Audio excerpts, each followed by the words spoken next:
Hello, everyone, and welcome to Capes, Cows, and Masks, the show where we uncover the world of soups and science fiction. And this is one of our deep dive discussion episodes where we pick a topic or a talking point and go deep into what that means for us and our guests. Today, we're going to be going into the world of biff, bam, pow, kapow, the camp side of superheroes. I'm your host, Jay Carr. I'm a podcaster, sound designer, and a writer for Fresh Take Hub. And today, our special guest is a YouTuber and podcaster, Johann Chipol. Welcome to the show, Johann. So pleased to have you on. How are you doing? Wow, that's what an intro. I'm doing well. Thank you very, very much. I have actually. You gave me a list at the very big, like a while ago, of saying these are the movies I've watched, getting ready for this, and I spend most of the time watching those and reminding why not a lot of people watch those. But I'm now all educated back up and ready for this discussion. I'm definitely in a good mood.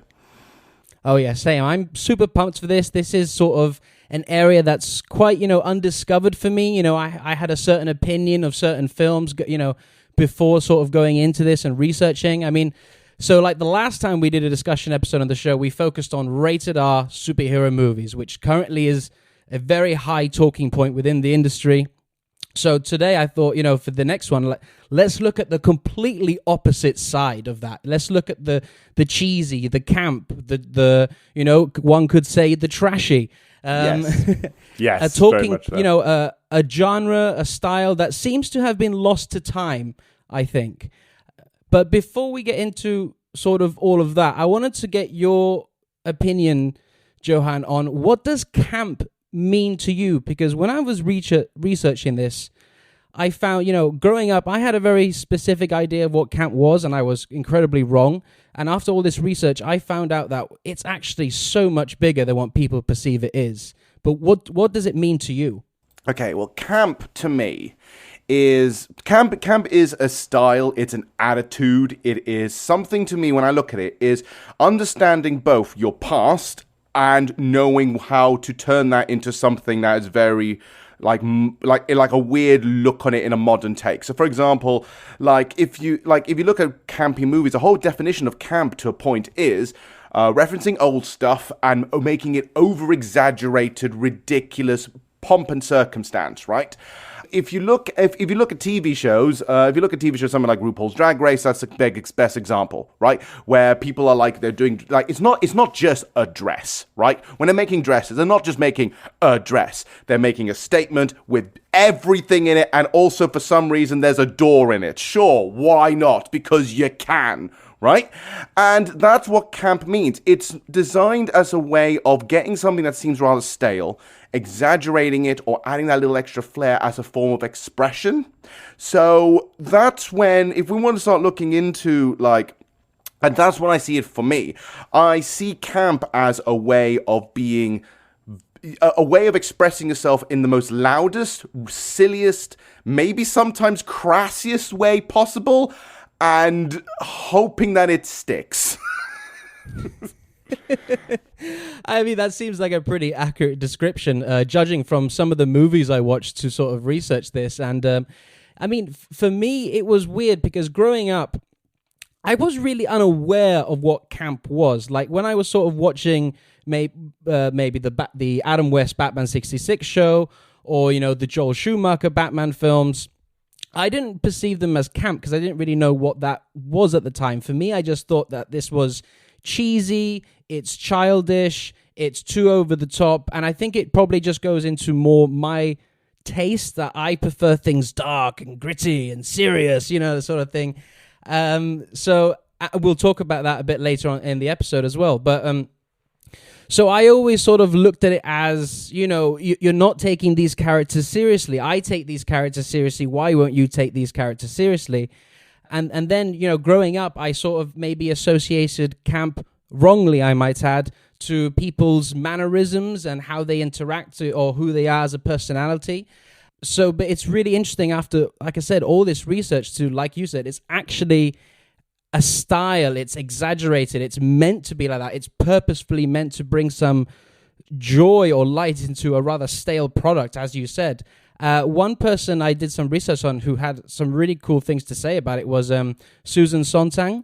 And she says that camp is a certain mode of aestheticism. It's like, she said, it is one way of seeing the world as an aesthetic phenomenon. That way, the way of camp is not in terms of beauty, but in terms of the degree of artifice, of stylization. And I was like, whoa, I never thought of camp in that way, and that just opened a whole new world to me. In the easiest way to think about it means that camp is basically embracing the artificial, right? Which, if you look at particularly what we're going to be looking at some of these superhero movies, you can totally see they're like, oh, they're embracing the fact this isn't real at all, and they go bananas with that. Yeah, it's also basing like it's like almost like people know it's fake. It's like a great example, right? Slightly out of this, wrestling. Okay, look at 1980s, 1990s wrestling. That is camp as all hell. You've got Hulk Hogan, you've got the Ultimate Warrior, you've got Papa Shango, you've got all these ridiculously over-the-top, flat-noted, silly characters, and the way is not in the real in their world, in their kayfabe world. The way to solve problems is to punch each other, like two gods are about to smack, and that's how all problems are solved. That is the pinnacle for me. That's how I got introduced to the idea of campness. When I'm thinking, this is silly, and then you look like you, it's like, oh, this is silly, and then later on going, this is kind of genius. But the only question is, you're sitting there going like, did they know that this is kind of a camp genius thing, or do they generally think it was a serious thing? That's another question. We'll put that into the bracket at some point. But yeah, it's the embracing of the artificial, and isn't that what a lot of movies are, almost in a weird way?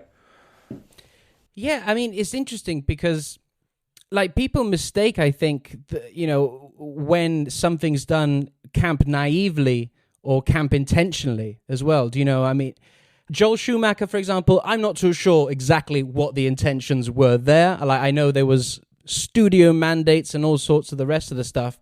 But then I look at a film like I recently listened to your podcast about barbed wire, and I'm like, just like, I feel as if they're trying to make a serious film here. It's just coming off extremely camp, like unintentionally. 1,000%, because in that one it's Pamela Anderson who's literally in her weird way is trying to be serious, because when she talks she sounds like she's tired. It's like, oh no, trying to do like grizzled, but you can't take her seriously because most of her outfits are just dominatrix latex outfits, and she's trying to be Humphrey Bogart in Casablanca.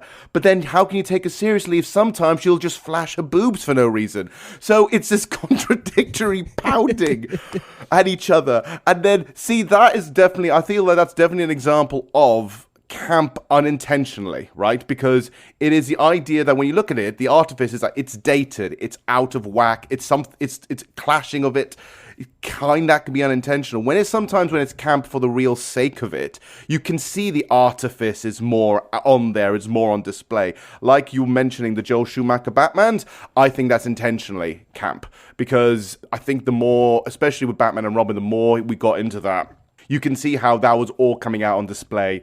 How they were really embracing the Batman 66, how Arnold Schwarzenegger has about 27 ice puns, and they're all funnier every time, which is great. But yeah, I feel like that's a difference as well. Like you can be camp unintentionally, and that's kind of what leads to a good bad movie, is when you're unintentionally being campy. Because it's funny that you mentioned the wrestling thing, because it perfectly kind of ties with superheroes. Two dudes in tights battling it out. Do you know what I mean?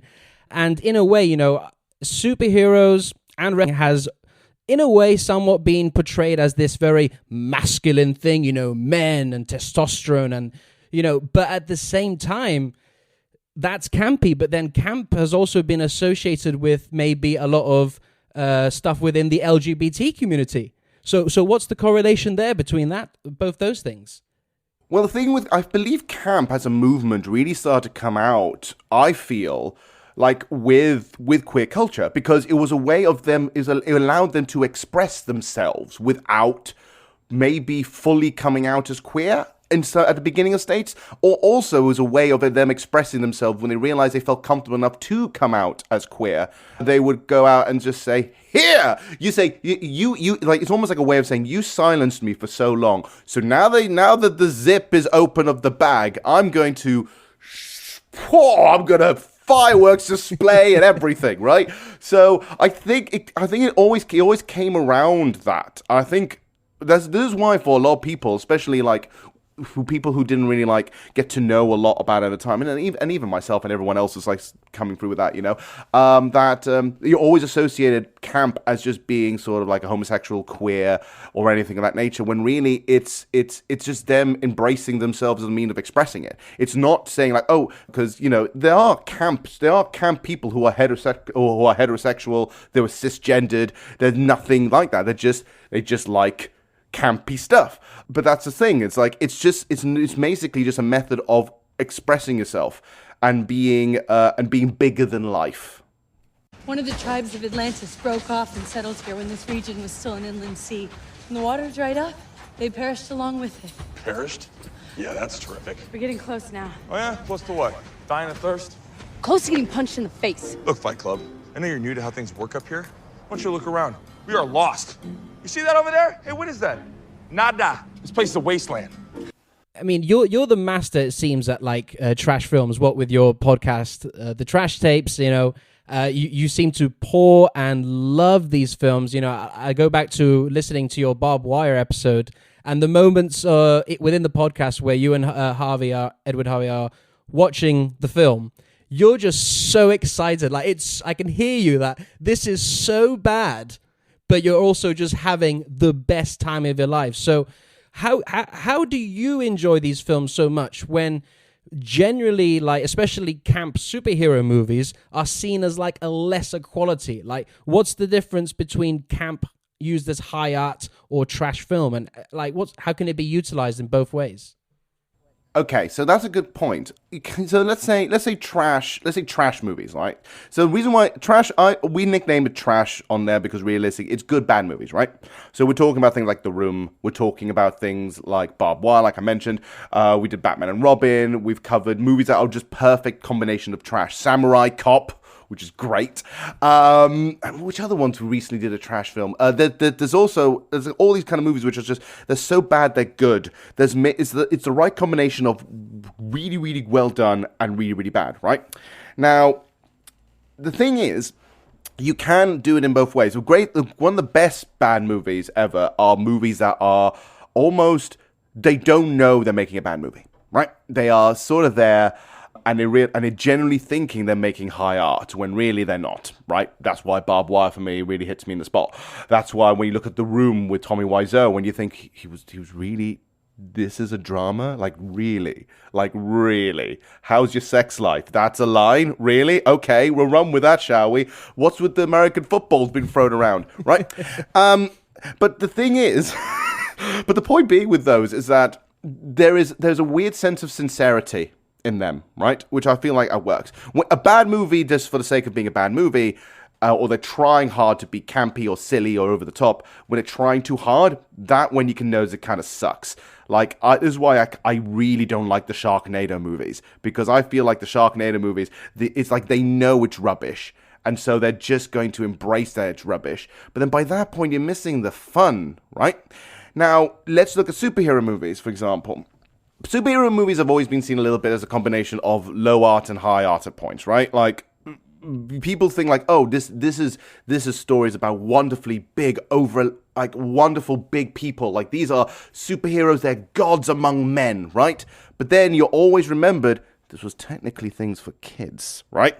And that is the argument that a lot of people always have when they're fighting about whether they like comic book movies or not. Now, some of my favorite superhero movies are the ones which kind of try and wheedle the line between both and kind of say, look, we understand it's silly, so we'll embrace a little bit of silliness, but we're going to try and make this, by understanding it's silly, but try and give you something to actually enjoy with, right? Which, one of the best examples is, I think I gave this one to you. I suggested this one to you. Like, I actually genuinely love the 2018 Aquaman. I adore I adore it, right? Because let's not lie, Aquaman as a superhero is kind of dumb. But he's always been the laughingstock of the DC universe. You know, he's always been the guy who can talk to fish. And you're like, what the fuck? A fish guy? Like, you know, the only thing we really saw was him in Super Friends and Aquaman. You know that exactly.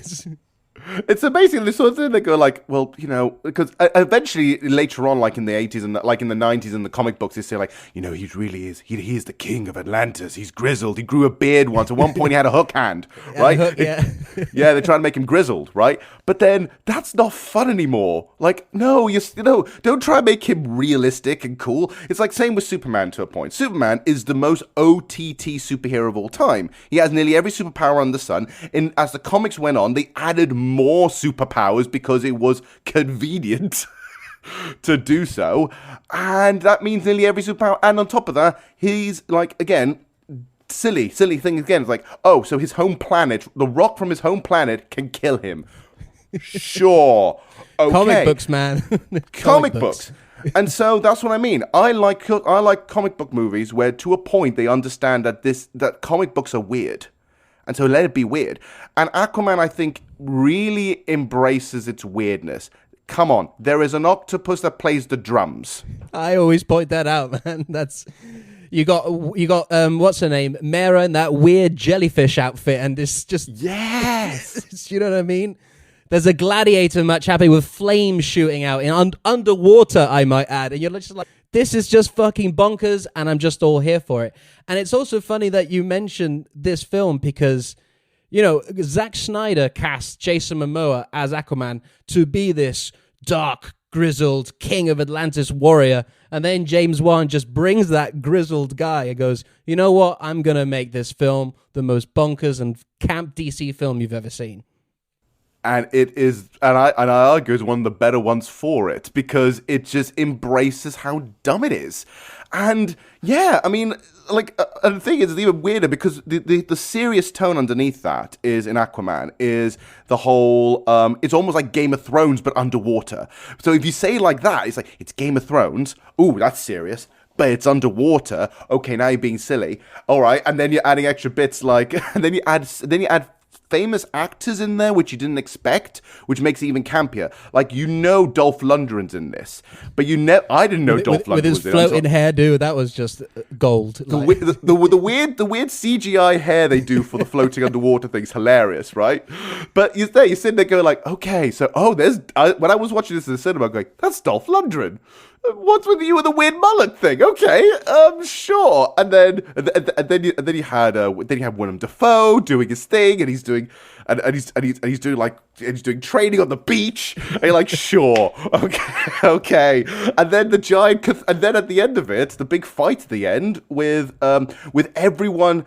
With literally him now embracing the power of the sea, where he summons all the fish to kill and destroy gigantic submarines and crabs.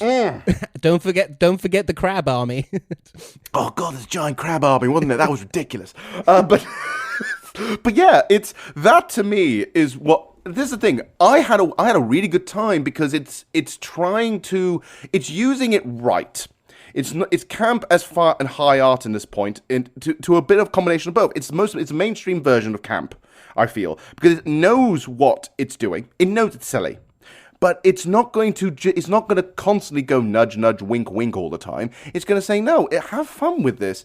If you already go into Aquaman thinking I want this to be a serious movie, then you should check yourself before you wreck yourself, because it's a movie called Aquaman, right?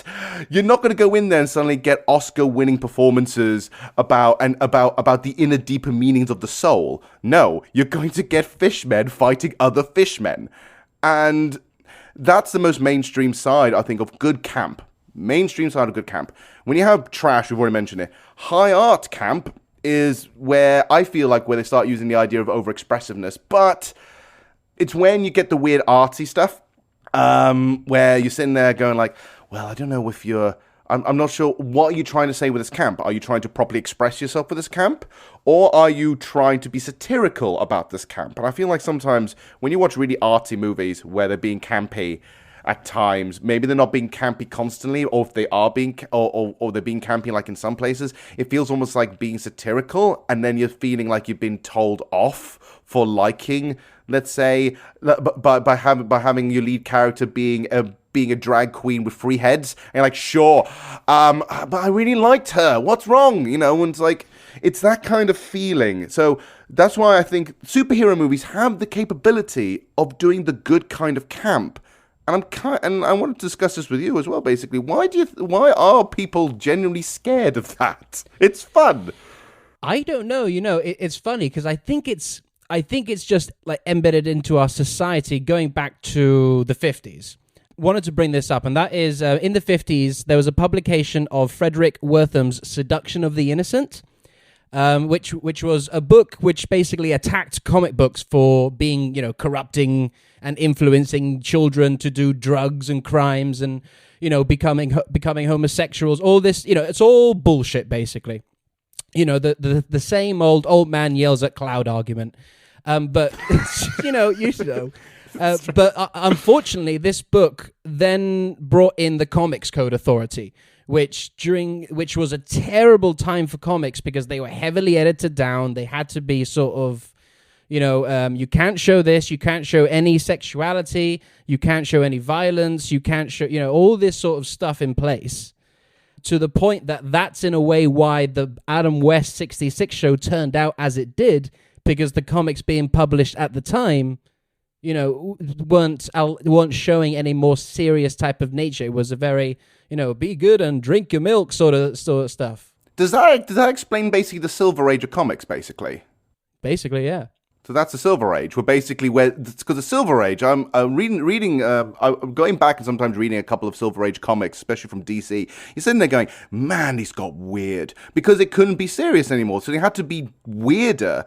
Like and some or more terrible in general. Like I remember, I think you must have known about all the Lois Lane comics, which are just the worst.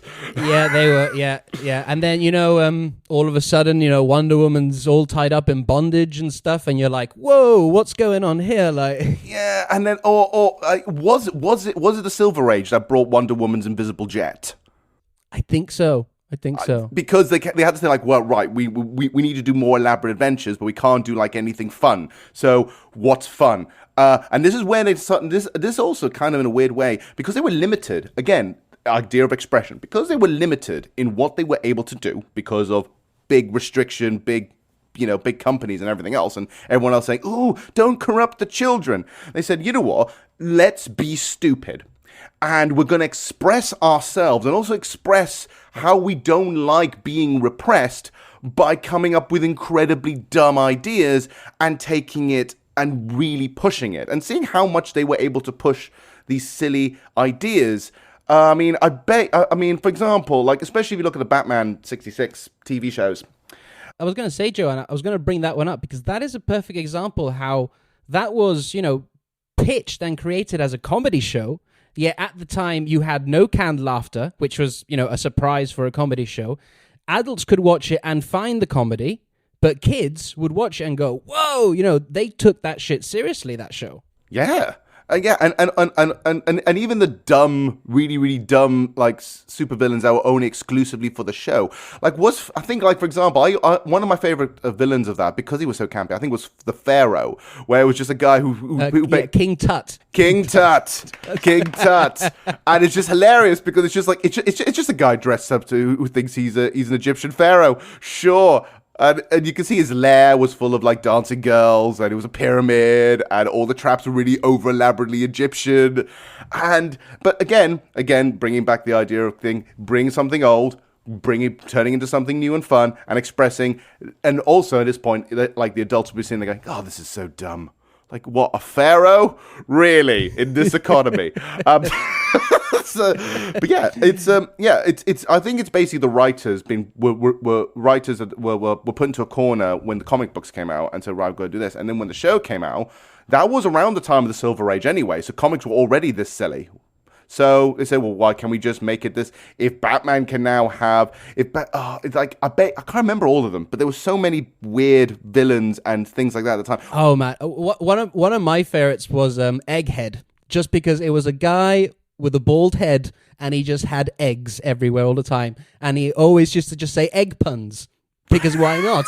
Because why not? I think that's what the writers were thinking. I bet they were sitting down having like so much ash and cigarettes. So here going, we've been writing for days. Well, we need to come up. I can't think of anything else, man. It's like, wait a minute, is that an egg salad?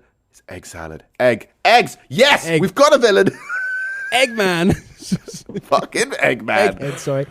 Oh, I love it. But I feel like that is a sign of camp can come out as a means of expressing yourself, because when you know that you're trying to like fight off against a limitation and you go, right, let's be done with it, and you embrace the stupid. It's basically, and if you really know that well, then that's going to be absolutely fine. You'll have so much more fun if you just embrace that sometimes it can be a little silly. It's merely a sovereign son for all. Batman. He should be biting at the bait about now. Oh, boy.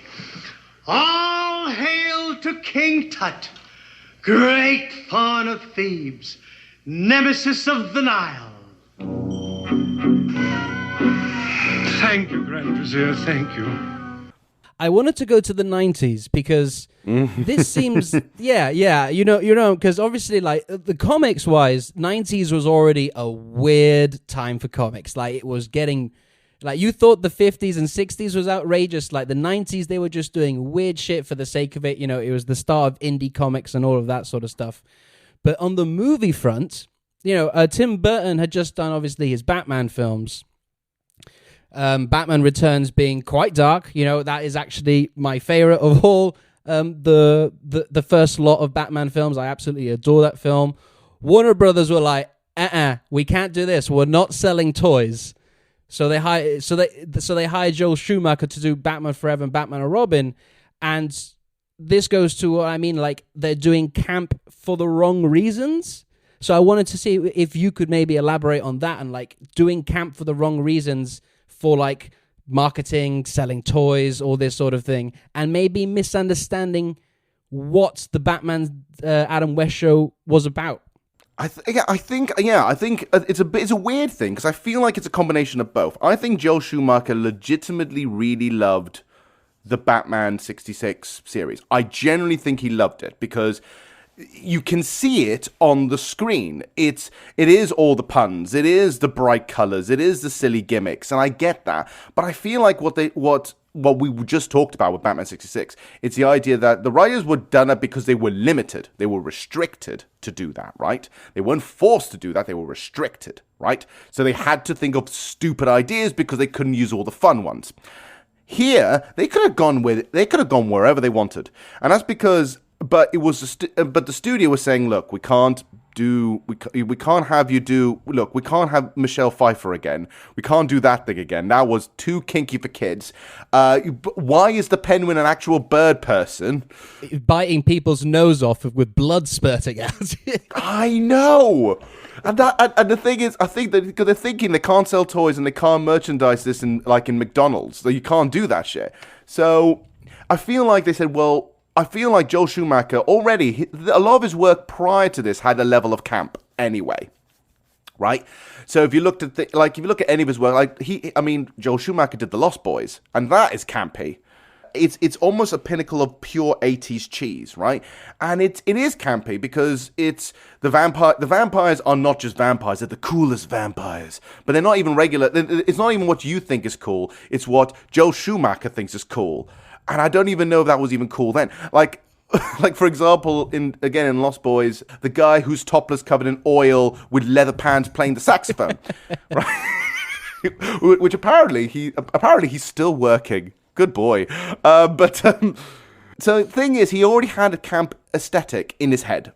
Him also to a point being a queer filmmaker also helps because it is his way of expressing himself. But I feel like what happened was it got Joel Schumacher because he was campy, right? They didn't, but clearly he wasn't the right person to do Batman. Like, I wouldn't mind if he did another superhero movie of some sort. I think he could have worked for another superhero movie. But because Tim Burton put such a dark stink on things, to make a sequel take two sequels that did not match the other two's real aesthetic, feel, or whatever, while still trying to make it feel like it's part of the Tim Burton universe in a weird way, because all the buildings kind of look the same as the others. They're still grandiose and Just gothic. a bit more neon, though. A lot more neon in Batman and Robin. And we talk about this in a podcast episode we covered, because I got Sophie Black, who did a wonderful short film on Poison Ivy, and it's really, really good stuff. But she talked, what she did was, she noticed something I didn't notice. It's like, Joel Schumacher really likes looking at people's bodies. And I said, my God, in Batman and Robin, you totally do. Because every building seems to have gigantic statues of beautiful women and big, burly men holding things. When you're like, that is really inappropriate to just have a giant statue hold a road. And really unpractical to have in the middle of a metropolis city. Yes! You're thinking like, it's so like, what, the budget for this city must be huge if you're going to have giant statues. To add to those statues, like in Batman Forever, I was like, okay, I can buy like the Batmobile going up walls because he's got like a grappling hook on it and stuff. But in Batman and Robin, Joel Schumacher was like, you know what? Fuck the grappling hook. I'm just going to have the Batman all over statues. Yeah, it's like, and he's running around 360 degrees doing loops. Doesn't care. It's great. And then obviously the most famous part of this is the dressing up montages. I mean, this is where we got Bat Butt and we got Bat Nipples. Bat Boobs as well from Batgirl. Yeah, that was I don't know what to think something. of that. That was something. But the point being is like it's like it's that, to a sense, that is kind of silly and campy. But the reason why I think that's campy, because again, it's the idea of being slightly dated. That I think that dated itself the moment it got launched. Yeah. It's like, because everyone's in there going, oh, that's a bit, I don't know, that's right. I mean, yeah, people going like, woo, yeah, Batgirl. But you also sit there going like, why? It's like, Bat Butts? All right, we're doing Bat Butts now. Sure. I don't know what happened in between because, you know, I actually enjoy Batman Forever. That was the first Batman film I ever saw, and I have it's got a special place in my heart for it. And I kind of think it finds the right balance between maybe Tim Burton's darkness, but before Joel Schumacher did Batman and Robin. So I actually think it's good. I just don't know what happened in between Forever and making Batman and Robin, that they were just like, it's got to be like completely out there. It's almost got to be a toy commercial. It totally becomes a toy commercial, because if you look at the toy line for Batman and Robin, there were loads. Everyone had a vehicle, free vehicles. Everyone had accessories. But yeah, I feel like what's interesting there is that I feel like with Batman Forever, that oddly enough, that was restricted to a point because Joel Schumacher said, how am I going to follow the Tim Burton Batman movies? Those were amazing. So he said, right, I'm going to have to keep some of this aesthetic. I'm going to have to keep some of this, but I'm going to put my spin on things. But yeah, so you got Jim Carrey as the Riddler, jumping around doing, I don't know what he was doing half the time, because he is so manic. Like, I get tired looking at him.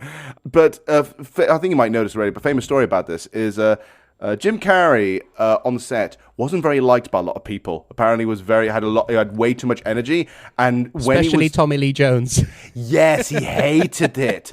He hated it so much because he was sitting there going like, "How do I?" Because I think it's in there. Like, he was almost trying in moments. You can see how he was trying to match the manic energy of Jim Carrey in some of the scenes, and it fails miserably. It fails almost very flatly because when he's trying to laugh and do manic stuff, it doesn't work for him because he's like, "You're trying too hard, buddy." Oh no! It's not Tommy Lee Jones's strong suit, that style of acting. Nah, you can't do manic. He's grizzled and tough. You don't do manic. But I feel like what happened there is since that did very well, I think the studio said like, "You did a fantastic job, mate. You did really good. You put your stamp on it now. So go nuts." And I think that's what Joel Schumacher did. He's like, fine. Am I allowed to loosen the reins? Go nuts. It's the same thing, actually, with Tim Burton, with Batman and Batman Returns. First Batman had restrictions from the studio. Tim Burton was holding himself back a bit. That did stupidly well. And then the studio says, go nuts. And then they made Batman Returns, which is which is dark, it's bonkers, it is very surrealist, it's artsy. You can't put that in McDonald's. So they got Joel Schumacher. Joel Schumacher had the restrictions, and then Anthony Wells goes go nuts, and now makes a movie that at one point nearly killed the Batman franchise dead. $1 million. $2 million. You don't have it. $3 million. I'll borrow it from you. $4 million. $5 million. That's a utility belt, not a money belt. $6 million. $7 million. Never leave the cave without it. You two boys aren't gonna start fighting over little old me now, are you? Staying on the 90s, away from the Batman movies, what was then going on with the other superheroes? Like, it just seemed like movie studios just didn't have a grasp on what to do with comic book characters. You had movies like, the Roger Corman Fantastic Four that was never released. That's special. That's, as we've mentioned, Barbed Wire. There's Spawn, there's Steel, all these, I'm, in my opinion, all really bad films. And I don't necessarily think it's because they were camp that made them bad. I just think they were bad, and it seems that they were unintentionally campy bad. I think so. I think it's because, like I said, one of the things that makes kind of campiness kind of great is understanding how badly or how dated something can be. And sometimes you can embrace that. Like for example, sometimes you can embrace how bad something is, and you could turn it on its head and say, look, I understand this is bad, just go along with it, yeah? But in the 90s, there was a weird thing going on. The aesthetic is, you got like the sort of punk rock feel of stuff. Ska music was a thing. Like rave culture was huge, and everything was getting really bizarre. It was a complete tonal shift in the 90s of the just aesthetic, right? The look of the 90s. And I think what they did was they just wore it very proudly on themselves. Like Tank Girl is another good one. Tank Girl, loud and proud. But I feel as if it's like, I think they were chasing the aesthetic, because I read Tank Girl, the comics. And yeah, that is loud and obnoxious as well. But I think it's very much of its time. It's a very 90s look of things. Heck, it's the same artist eventually does, the same artist for Tank Girl, I believe ends up doing the Gorillas. I believe, isn't it? I believe for the graphic novel, I believe that kind of look and aesthetic eventually became the look for the Gorillas, right? But you're sort of sitting there going like, this screams 90s now. Like, this could never work. If you try and make Tank Girl now with the same aesthetic, you think, this doesn't work. And I feel like that's where where half these movies fail. They are so of the time that it's almost trying too hard to be hip and cool with the kids. And I think that's what Tank Girl feels like. I feel like that's what Steel felt like by hiring Shaquille O'Neal. Like, you could have had anyone in that, but you got Shaquille O'Neal because it was Shaquille O'Neal, and he was the most... Yeah, and he was the biggest basketball player of all time, basically. Literally, huge. My God, the amount of basketball jokes in that movie as well. I know! The fact that he can't make a shot. And you're like, dude, you're Shaq! And you're like, oh no! It's funny because for that movie, they basically embrace the fact that they know that who they have is Shaquille O'Neal. So they say, right, let's make this entire movie. It shows even more so how this movie is just a vehicle for Shaquille O'Neal. They didn't care about the Steel character or anything like that at all. No, they just like, we're doing that instead.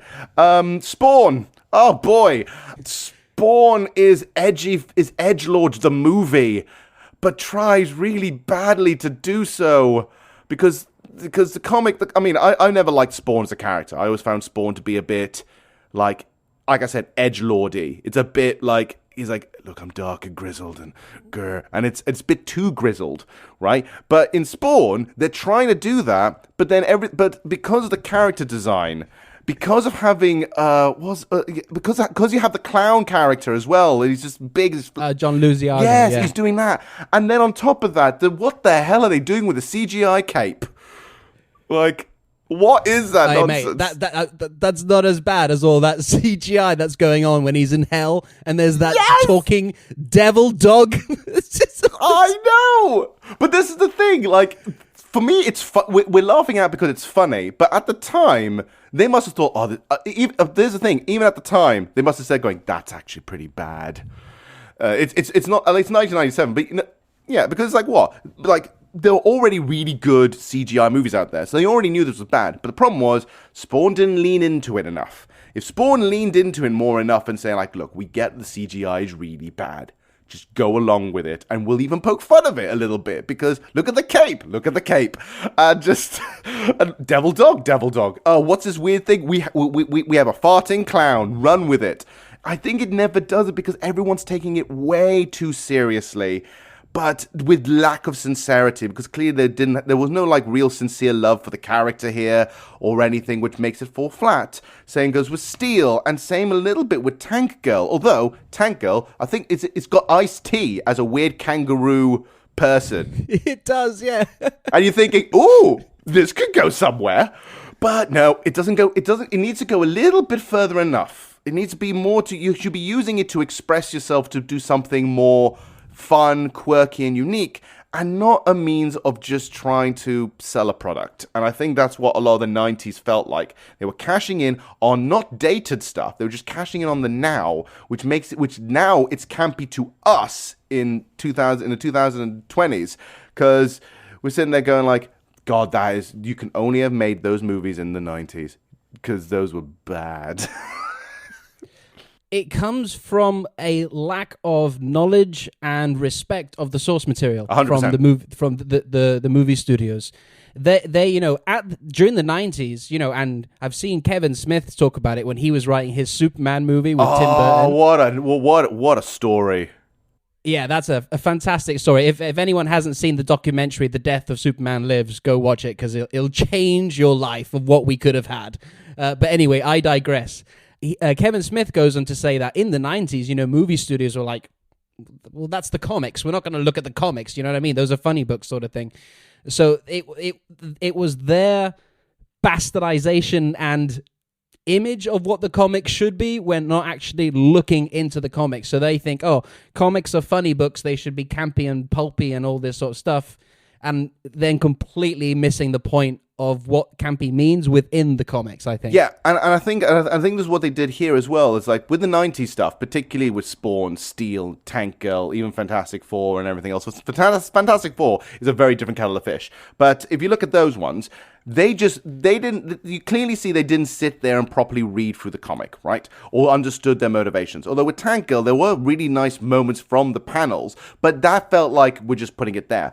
Like, if no one sat there and really understood what they were. And yeah, it was like, oh, it's the funny papers. No one really reads comics these days. Although I thought the 90s was always like the weird, the bizarre 90s comic, like 90s comics were like the weird comic boom because everyone's being all edgy and serious. I don't know. But yeah, no one sat there and said like, well, has anyone actually read Spawn? And it's like, no, it's just black. It's just black tarred person from hell with a cape. Sure, that's enough. Yeah, that's enough for a plot. And that is an example of what is considered trash, right? It's not lovingly trying to express themselves on something like a reference or a product by really trying to express something and understanding it enough to know that it might be a bit silly or a bit bad or a bit anything, right? If they leaned into it a bit more and made a campy romp, you would have a hell of a lot of time. We've already mentioned it, but like I said, Aquaman's the best example of this right now. I'm going to fight in that corner. If anyone says that Aquaman as a movie is bad, I'm going to get my trident and throw it across the goddamn room. It's legit. Because that is the perfect balance of being serious as a concept, but knowing that the concept itself is quite dumb. So put them together and you get that. With the 90s, they didn't really do that. And a little bit into the noughties as well, but I think they started to lean into a little bit more of the silliness a tiny bit by then. That was nice kicking. You really know your stuff, babe. What did you call me?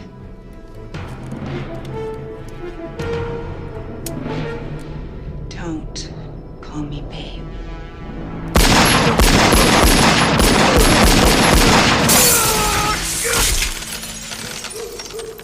Because I was actually going to go into the sort of the early noughties next, because that was a huge change for comic books. Blade obviously coming out in 98, that was like a backdoor thing, but it was never promoted as a comic book movie. That was always a vampire movie. You know, as a vampire guy, you know, it's not a comic book movie. It was very much like, we're keeping this a secret. It's not a comic book movie. It was that sort of thing, you know? But then X-Men comes out, and then Spider-Man 2, and then most notably Chris Nolan's Batman Begins. You know, they were like, right, the 90s just almost killed comic book movies, you know. I think there was a more like, let's actually pay attention to the source material. Let's show some respect. But at the same time, the general world as a society, you know, we were more into edgier, grittier stuff. You know, you had, like I said, Blade, you had The Matrix, you had the Resident Evil. Everyone's wearing black leather and trench coats. Hell yeah. So they had to do that with the X-Men. You're like, so X-Men being a team of very colorful characters, and some of them being very kooky and perfect example that you could do really good camp storytelling. They were like, no, let's make them grounded and serious, all wearing black leather. And then, you know, Chris Nolan comes in with Batman going, right, we're going to completely forget about what happened in the 90s with Joel Schumacher, completely reinvent the character to be this ultra serious, you know, like nothing camp about Chris Nolan's movies at all. And I think from then on, it's in a way, do you feel as if that era has killed the campy side of superheroes? We're seeing a bit of a resurgence now, but like within like the first sort of 20 years of millennium. I feel like there's a little bit there, because I feel like if you go into we go into Blade and so on and so forth. If you look at Sam Raimi's Spider-Man movies, though, those they're not campy, but they have a bit of fun to them. So they're not all dark and serious and moody. There's a nice balance there. It's not campy though, although I think it's not campy though. I'd argue. I feel like it's just having fun, and good on you, you know. But then Christopher Nolan comes in, and this is the thing. Everyone always praises Christopher Nolan, but I'm one of these people that has always kind of not liked a lot of his work. I mean, I like some of his movies. I don't like a lot of his work because I feel like it is just everyone's a professional. Everyone's all cold-hearted. No one likes everything. Women are always a problem. If you look at most of his movies, everyone's like, oh, if you bring a woman into a man's world, it's a problem. It's like, oh, and you're just thinking like, God, this world sucks. It's dire. No one cracks a joke. Like, someone have a little bit of lightheartedness here. Everyone's always on serious mode. And look, I actually do appreciate something with the Batman, with the Dark Knight trilogy. I like those movies, but it's because it finally is. I think it was ever since the first Tim Burton Batman movie. They said, hey, comic books can be taken seriously. And it's like, that was the first film for me, especially Batman Begins, sitting there going like, that's the first time saying, oh, wait, so comic books can be taken as genuinely serious literature. It is not the funny papers anymore. It is serious literature. And this is when people start to reference things later on and going back. It's because in the 80s, they had some great storylines which are dark and gritty and adult. And this is probably the people making those movies now were in their teens or in the or in the early 20s when that happened. You know, most notably is Zack Snyder with his recent DC films. You know, he's always said he's grown up with Watchmen and The Dark Knight Returns and that sort of era of comics. So that means this is why we've seen a lot of bit of that. So when Christopher Nolan came in and said, "Oh, we can do that," now everyone had a go at it. Everyone had a whack at it, and all the fun ones in between. Like in the noughties, there were some bad ones. Like these two are just bad for sake of bad, although Elektra's a little bit campy, but not entirely.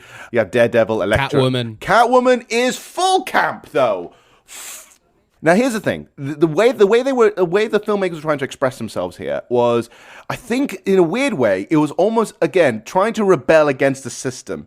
And in this case, and I'm not entirely sure whether it was the director's choice or the studio's choice, but to have a Catwoman movie which has absolutely nothing to do with Batman, is a ballsy move. Just to say, they don't even mention Gotham in the movie. It's a different city altogether. It's a whole different thing, and so on and so forth, right? But the great thing about this movie, and I generally love it because it is just hilariously bad, but it picks an idea. It's a bad idea, but it picks an idea and runs full hog with it, not caring in the world about fans, about the audience, about anyone. It's this director... About anything. About anything. The director said, I'm going to make this movie, and I'm going to make this to be an expression of how I feel about certain things. Cool. Awesome. So it's like a weird attack on the beauty industry with having oh god by having makeup turn people into stone, which is a weird thing because you have like the whole thing is like Sharon Stone, who runs the beauty agency, who's already been testing on animals, and say like, oh, but they have to keep doing. If you do this, beautiful face, but your skin is like. You can punch rocks with it, right? And like superb. But apparently it's all about it's about the shallowness of beauty, whatever. Because you got Halle Berry at the very, very beginning of the movie, who was just an absolute mess. Very, very early noughties, late 90s look, by the way. Like what was at that time, like with the late 90s, early noughties, where fashion just seemed I look back at it going, I cringe at them. I mean, come on, being fans of nu metal, for example, having the big, extra stupidly baggy trousers that were so... But those, no one wear those anymore for the fact that it's dumb, because you're saying you just get cold. Unpractical. It's impractical. You can't wear anything with it, whatever. You know, people were wearing like really bad t-shirts and like backwards caps, but not like but like thinking it's cool when it's not. And it's just, it's so bad. It's really bad. But yeah... let's go back. I'm going on a tangent. I apologize. But you got Halle Berry looking messy in that particular garb. The moment she gets killed off for knowing the secret, she gets thrown in. She's in the sewer, gets flushed out of a sewer, and then gets licked. Then she gets licked back to life by cats who are actually the re-embodiment of Egyptian gods. Now. And the thing is, they explained this in the first 5 minutes. The whole like the cats were very important to Egyptians and so on and so forth. I was like, well, this is an unusual turn. Okay, all right, where are you going with this? And then do you know what I mean? The thing is, what you've described there probably would have been his pitch to the movie studio. Be like, right, okay, so and they would have been like, fuck it, love it, green light, love it. After having a whole, everyone there was just having all the lines of coke. It's like, that was great. so much snow was in that room. 10 million. Go bananas. We'll get Halle Berry for you. Go bananas. Oh yeah, she just won an Oscar. Why not? Oh, brilliant. You know, superhero movies are a thing. She'll fall for it. And then there's a bit, because the moment she gets transformed, she's suddenly extra sexy. She's discovered sex suddenly. And so she's just sexy all the time. The Catwoman outfit... What I love about the Catwoman outfit is, like, number one, but then again, though, looking back at Tim Burton's Batman Returns, that cat suit is iconic, but it's completely impractical. And I bet you that was, it's a full-blown expressive, extensive look. That's a camp look. That's like bracing it in and going, like you're going to see the stitching. You're going to see that it's all one suit, baby. But with this one, it just happens. Like, they don't explain that they suddenly, the suit just happens. And I love it so much because suddenly she's just like... I mean, isn't the suit just like a bikini for her top half? Yeah, it's a bikini top. It's a bikini top, leather pants that she probably got from some like shop somewhere, and at least 4 belts. There must be at least 4 belts on that. And the thing as well is like her performance is a beautifully, wonderfully campy choice. And I'm not sure it's her or the director, because I feel as if it's a director's choice, he's thinking like, just go and embrace your inner feline.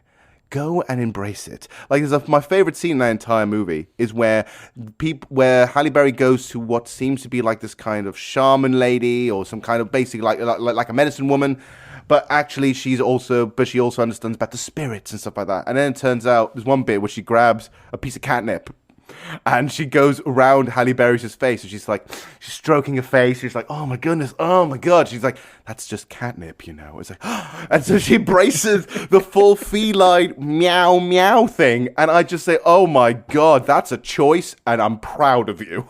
So, Catwoman, terrible movie. But if you watch it as an absolute camp fest, Yeah, but that's because I feel like that was a director who had all the choice in the world to express himself. He did. The studio just allowed it because I think the studio's like, superheroes are a thing now. You know, Daredevil did all right. You know, we had the X-Men and the Spider-Mans. We could do Catwoman. We'll throw Catwoman in there. It's not Batman, so we're fine. We'll do Catwoman. No one cares about Catwoman. Go bananas. And they're allowed to go bananas. And then you get this where you get scenes like a very erotic game of basketball where you've seen that scene? God.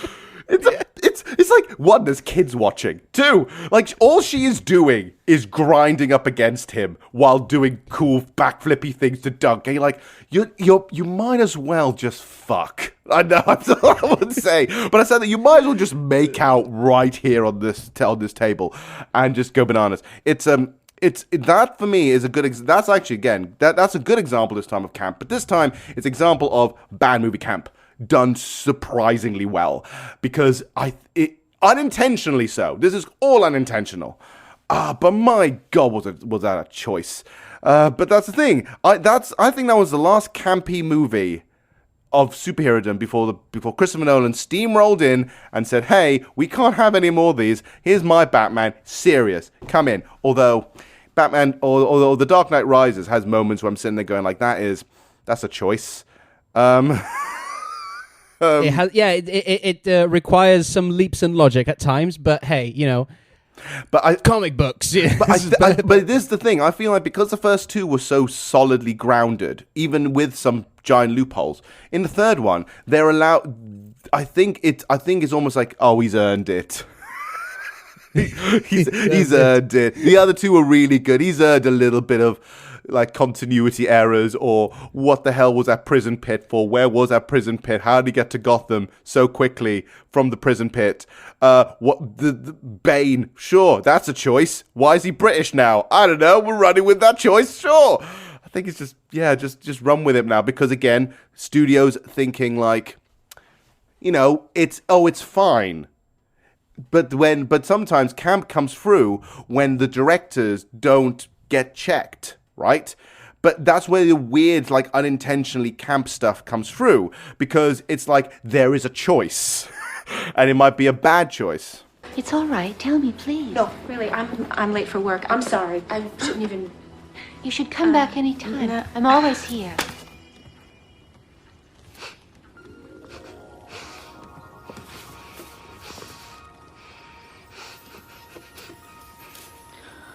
Catnip.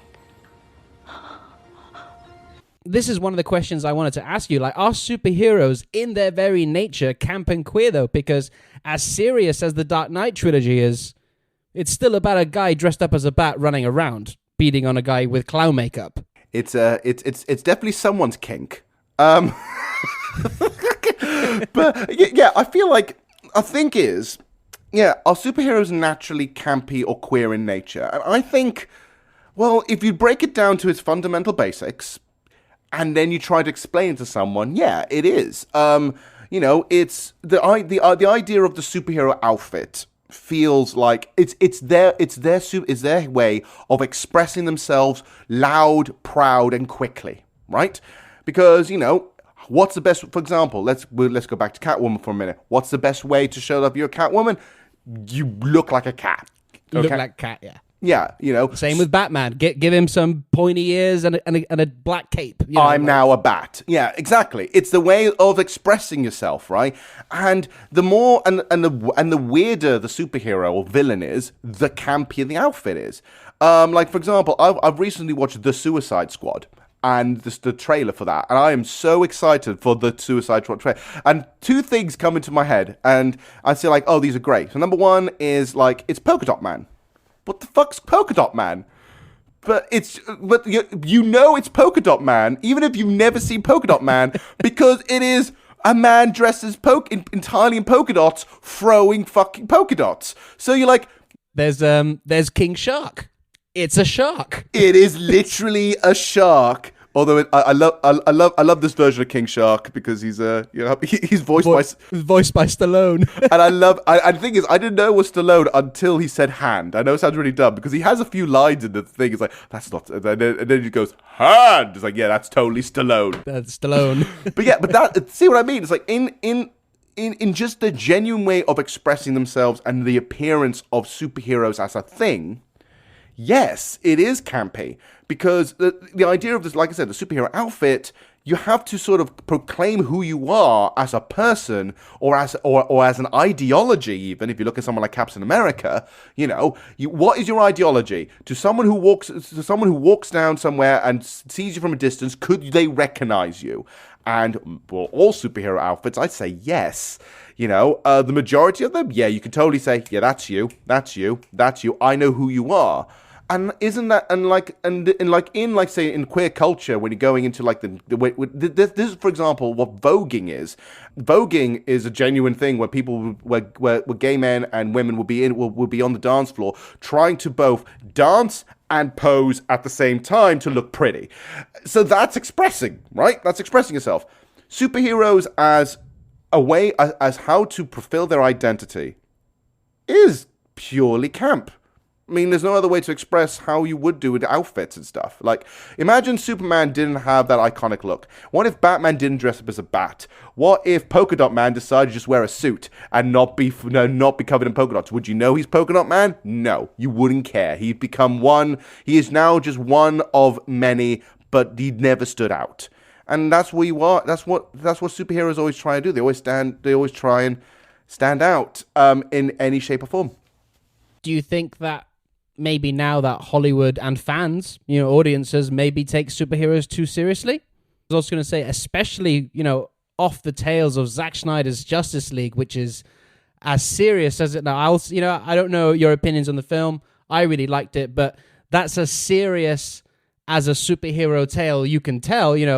It's this grand, epic, Lord of the Rings style, operatic scale sort of thing. Completely opposite to what we've been talking about today. So do people take it too seriously now? Well, the thing is, the reason why the Zack Snyder cut came out is because of fans saying, hey, I want the fun stuff. Because if you look at the original, the Joss Whedon version of the Justice League, right, it is an obvious mess. But Joss Whedon, whether you like his stuff or you don't like it anymore because of his behavior on that set, apparently, and other things as well. What he does do is he knows how to have a little bit of levity, right? I would never call his work entirely camp, although Buffy the Vampire Slayer has a little bit of that, but I wouldn't call it campy. He knows how to levitate a scene a bit, right? And I think this is the weird thing, because if Joss Whedon, let's say, did the DC universe instead of Zack Snyder, we would have had a very different thing, and it would have been maybe somewhat grounded, but with a sense of levity, right? But the thing is, after having Man of Steel and Batman v Superman being oh so dour and gritty and dark and serious, right? To suddenly say, hey, we're going to color grade this to have a bit more saturation. Hey, we're going to add a couple of jokes in it. Hey, we're going to, we're not going to take this as seriously as you thought it was. The fans hated it because they're saying like, no, they were building up to a thing. What's with the nightmare world? I want to know. So this demand for that means that now comic books, it's taken like, this has to be taken seriously. All right. But I feel like, I'm hoping this is the case, especially with DC, how their movies have been doing. And how Marvel are, or the thing with Marvel, how Marvel are also doing that to a point as well, is they are now willing to take risks and to be less grounded and gritty. But they are going to appreciate far more the source material. And I think that's what I've noticed with that. Look at something like WandaVision, okay? Now, WandaVision is its own thing, but totally respects the relationship between Vision and Scarlet Witch. They really appreciate and understand why those two work as a couple, and the negatives they would have with that couple. So they went really bizarre. They went oddball. They went silly, over the top. Again, to a point, I would even argue that at least for the first half, it's campy when everything was when they were constantly making references to all the sitcoms, right? Every sitcom was a reference, and especially the early ones, they're being really cheesy with it. They completely understand where it is, and it's being funny.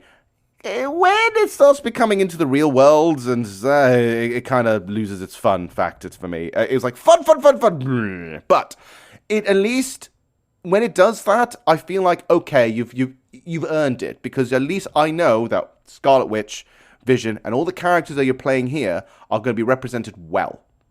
They're not going to be misrepresentations, and they're not going to be taken as terrible, right? And I feel like that's the case. This is why, for example, like I said, I'll stick by my guns, and that's why I love Aquaman, because they know that Aquaman as a concept is dumb. And so, because it's dumb, we're going to embrace the dumb, but we can still treat him seriously. We just have to understand that his entire deal is dumb. Look at Thor Ragnarok, another example. Good movie with a serious sort of big thing. It's Ragnarok. It's the big ending, big stakes, right? But by this point, this for me is finally taking it seriously in a weird way, because it's like saying, come on, it's Thor. It's a Viking god as a superhero. This should be dumber than what it is.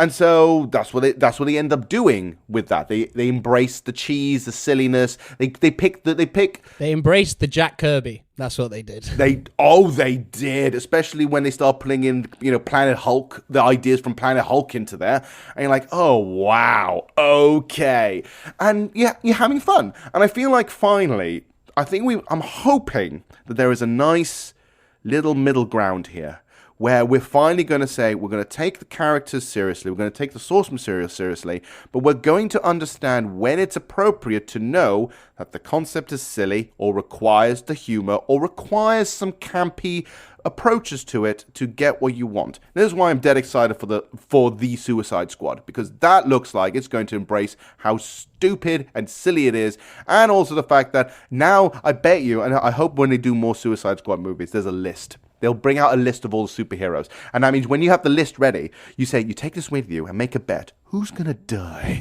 And I would love to go Suicide and say, Squad bingo, yeah. Yes, I would love that. It's like, oh, I know. King Shark, no, he's fine. He's not. You can't kill off Stallone. It's funny you mentioned Suicide Squad, because with James Gunn, I also wanted to mention the Guardians of the Galaxy, because that was, for me, the first time that, up until that point, Marvel were, obviously a bit lighter than what DC was doing, but still, grounded and serious within the physics of that world and stuff like that.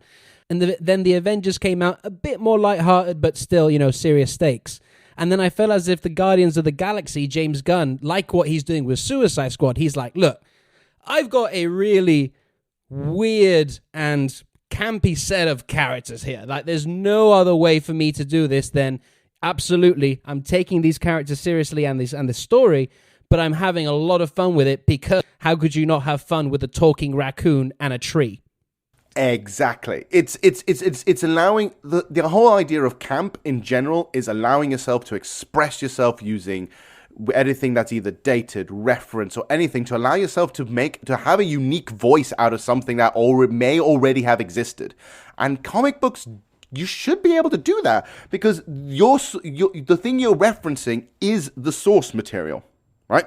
So you should look at the source material and go like, if you understand the source material, you can go like, oh, there's elements here. Okay, I understand this is silly. Oh, Wonder Woman has invisible jet. Great. Guardians of the Galaxy. Right. What we got here? Oh, talking tree. Yeah, let's put in the talking tree. That's fun. And so it's understanding the characters and the source, but using it to be loud, proud, and express yourself. If you don't allow yourself to express yourself, you get something very dour, because you're saying, I have to follow the source material down to a T, which is why this is what I kind of feel with the Zack Snyder movies. He's taking all the characters so seriously, like they're almost godlike, to the point that any other human beings with actual personality are thrown to the side, which is what Joss Whedon was trying to do with his reshoots. He was trying to say, we need to put some humanity in here, people. Everyone here is dour and sad, and everyone's grey, so he's trying to do that, right? But I feel like that's what happens with Zack Snyder. He's taken it almost as gospel when you really shouldn't be. You should be looking at what makes those characters work and then trying to express something more different. What he's done is like what he's mentioned. Like he's been in love with the comics from the 80s and 90s. You know, like he's done Watchmen. He's done Dark Knight Returns. He's done Death of Superman. He's done all this stuff. He's done all of these. And he's looking at them and because the 90s were so edgy, they were trying to be like, I'm so serious and everything else. Like, well, that's what it should be, right? It should be serious. But if you look at the entire history of a character, like Superman, like Batman, or whatever, it was never always like that. That was just a phase that happened in the 90s. In the noughties and even a more recent comic books, there's a bit of a balance where they understand, like, you know, okay, look, we understand. We understand the concept of what this is a bit silly. We're going to throw something a little bit different at you. And that's fine. And that's okay. That's growing. That's called evolving. Yeah? And I feel like that's what I'm hoping, and this is what I'm really hoping comic book movies are going to do. They are going to step away from trying to either take it as pure gospel, which is what Zack Snyder's done, or taking it as not really ever appreciating the source material and do whatever nonsense that you want to do. Although that's what kind of happened with Catwoman, and I kind of want to know what would happen if something like that happened again. But yeah. Hey. What's that in your hand? It's a comic book. What's it about? It's about Turbo Rider. That's rad. Well, I was going to say, do you think movies, these camp type movies, can be made for modern day audiences? Like, I was hesitant to answer that because I was like, I don't know how you do it these days. But then you recommend me a film called Turbo Kid. Yes! Love Turbo Kid. And I had no idea what to expect. Like I was like, okay, I'll have a look at this from like the images, and I was like, oh, this must be like an 80s film. I was like, oh no, this is 2015. This is fairly new. And I was like, okay, let's have a look. And I actually fell in love with that film. I could not believe how hilariously camp and over the top it was, but it fully knew and embraced what it was. It was unapologetic in every form, you know. I love that it was just a complete, like, you know, love letter to 80s B movies. That score was fantastic. There's a scene where, like, people's torsos blow up and they just fall on top of people's heads, and then you get another sequence when another pair of legs blows up and then falls on top of that again. I was like, as soon as I saw that, I was like, yes, this is awesome. Aren't you like suddenly like, I'm so excited? And this is the thing, that movie is taking all the 80s schlock and saying, well, what if we just do it again now, but louder and prouder? And just went, people are exploding. I mean, the bad guy is the most stereotypical bad guy looking Zeus. ever. His name is fucking Zeus, and also he's got the goddamn eye patch, and everything else is fucking great. With the gold coin on it and stuff. It's you see, like again, it's almost just putting something more on top. It's like, it's not just an eye patch, it's also gold coin as well as an eye patch. You're like, wow, okay, let's go with this, shall we? And I also love that his henchman, like his like number one guy, Goon, has got like flying discs, like swords coming out of the thing. Yes! And it's like, not only does he have one on his wrist, but they shoot out and they just flang into people, and he's got a hockey mask. Yeah, it's like, just describing it alone, it's like, if people have never seen Turbo Kid, who've seen it going like, I really want to watch this now, and it's a movie that isn't taking itself seriously. It's not doing that, but it respects the characters. It technically takes its characters as these are genuine, serious characters in a way. Like in terms of there's respect and sincerity, right? But let's put in a whole bunch of gore, silly 80s trashy music. Let's make this like a Mad Max post-apocalyptic universe. Let's go bananas with it. Let's go silly because the idea is silly. The characters are taken seriously, but it's silly. Let's be silly. And after seeing that, I was like, it can be done today. And I think a lot of it is, I spoke to one of our guests we've had on the show, Rob Ailing, who's a big fan of camp stuff as well. And I asked him this, and he says it can be done. It all depends on the writing of the characters. And if you can buy into those characters, you're golden. So I think basically is characters that seem real and respected by the writer, by the people creating it.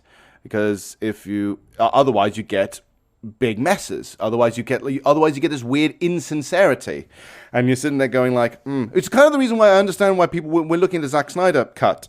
I kind of understand why people like it, because that is genuinely one of the most sincere superhero movies I've ever seen. It's just the opposite kind of sincerity, where it's like, these people are really, these are gods, man. Like, wow, man. But missing the ultimate level of campness, which is, isn't this a little silly? Or isn't this just a little weird? And that's been missed completely.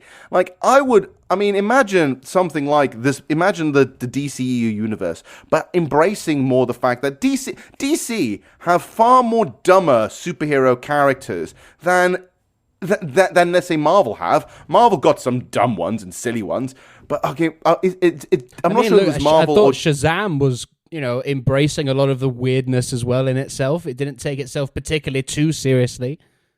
Yeah, but I think that was finally that was more like, look, all the other movies that we were trying to be all dour and serious, that didn't work out well. Yeah, Aquaman did pretty well. Let's stick with that nonsense. And I think that is DC maybe course correcting.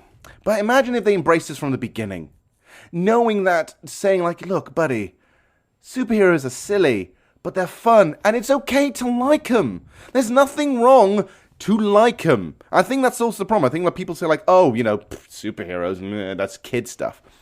Yeah, it could be, but it's nothing wrong with you like them now. There's nothing wrong with that. And I feel like that's what makes good, fun, campy stuff. Knowing that it is silly and sometimes childish, but if you want to go full hog with it and let it all loud and proud, you're going to make something really fun. And I think it can be done with these movies. Shazam, you mentioned. Aquaman is a good example of that. Looking into, I think the Suicide Squad's going to be great for that. Deadpool as well within itself. It's very self-aware of itself and making fun of the silliness of superheroes. Yeah, it does, and it does, and again, very faithful to the source material, because later on, basically, that it became him. He is literally the merc with the mouth. He is the fourth wall breaking character, and so they do that. And that's the thing. It needs to just be genuine love for the characters, a genuine sense of sincerity there, but also understanding that what you like is a little silly, and it's fine, absolutely fine. And it shouldn't be like a way to, like, it shouldn't be done in an insulting way. It shouldn't make you feel mad about it. You should be going like, it's okay to like what you like. We're not kink shaming you here. So, like what you like. Don't be a dick. Whoop-de-doo. So, and on that bombshell, I think that's a good place to wrap up this conversation. Thanks, everyone, for listening. I hope you've enjoyed this episode as much as I have. I've had a blast talking to you, Johann. Thank you for coming on. It's been an absolute pleasure. If people want to, get more of your insight into campy and trashy movies, where can they do that? Where can they find you and what you're getting up to? All right, well, if you want to find anything of the Trash Tapes, you can find the Trash Tapes podcast on quite literally any podcast platform. So Spotify, Apple, you can go into Acast. We're all over the place. So we're on that. I'm currently at this moment in time of recording, I'm editing an episode with about Hulk Hogan's movie No Holds Barred, which is absolutely terrible. We're doing that one. But also we have a YouTube channel. So if you type in The Trash Tapes, YouTube, you'll find our YouTube channel where we sometimes do videos. Sometimes we have old episodes up there. And that also links to some of the other stuff I work with, like the Enigmatic Play, where I do Twitch streaming and play little bits it's there. And also Enigmatic Productions, where we sometimes, where my buddy Ed and a few others sometimes just talk about really cool, fun retro stuff. So I'm glad to be now somewhat of a stamp in your nerdy community, because I feel like basically I do all the nerdy stuff too, and I just want to say, come in, find me. You can find me on all platforms if you just look. So there you go. That's great stuff, Chris Craft. Yeah, definitely follow Johann. He's got some really good stuff on his channel along with Edward Harvey. And I look forward to seeing your future content, man. Myself, yeah, you can also find me on the socials, Twitter. I'm at Sweaty Jake, and I'm also on Letterboxd. Get my hot film takes at Jake Hart. That's at Hart. And as for the show, we've got plenty of stuff coming down the line. Keep up to date with our weekly news shows, breaking everything down. Latest and greatest, and of course we're doing our weekly review shows of The Falcon and the Winter Soldier. We're having a blast doing that. But yeah, the show itself, we're also on Twitter and on Facebook at Capes, Cows and Masks. And whether you use Anchor, Spotify, Apple Podcasts, subscribe, follow, it all helps us go up in the rankings, especially if you're on Apple. Please leave us a rating and a review. It all really helps. But the best thing you can do is recommend us to all your geeky friends and expand this family we've got of Capes, Cows and Masks. And, tell them to go over visit some Trash Tapes Animatic Productions as well. They've got some great stuff going down. So, everyone, thank you for listening. Thank you, Johann, for coming on. We'll see you all very soon. Stay safe, everyone. Goodbye now.